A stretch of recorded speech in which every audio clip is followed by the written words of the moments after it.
यमुना के किनारे धर्म स्थान नाम का एक नगर था। उस नगर में गढ़दीप नाम का एक राजा राज करता था। उसी में केशव नाम का एक ब्राह्मण भी रहता था। ब्राह्मण यमुना के तट पर जप तप किया करता था।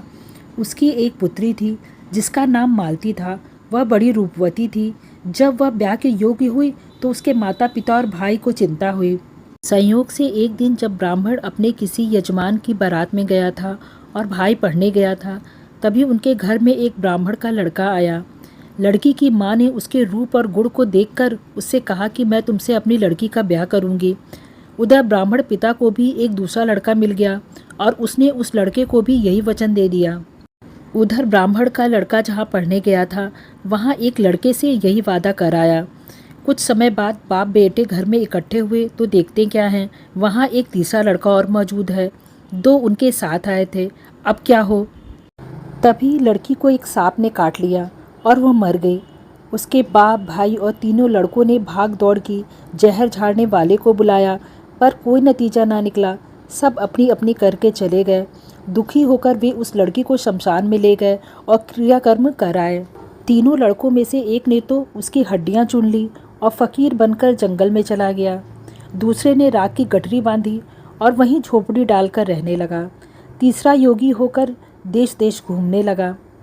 एक दिन की बात है, वह तीसरा लड़का घूमते घामते किसी नगर में पहुंचा और एक ब्राह्मण के घर भोजन करने बैठा।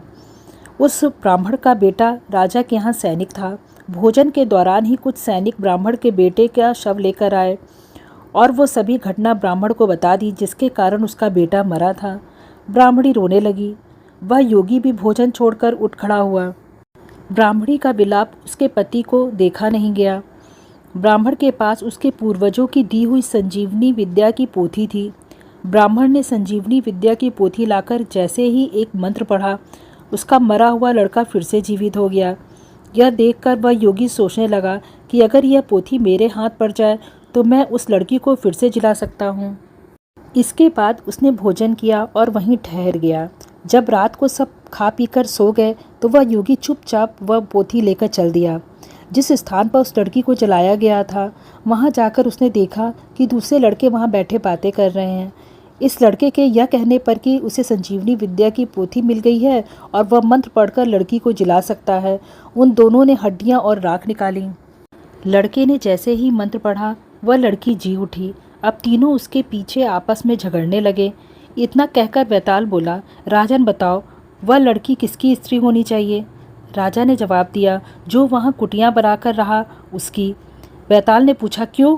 विक्रम बोला, जिसने हड्डियाँ रखी वह तो उसके बेटे के बराबर हुआ। जिसने विद्या सीखकर जीवन दान दिया वह बाप के बराबर हुआ। जो राख लेकर रमा रहा वही उसका सही हकदार है।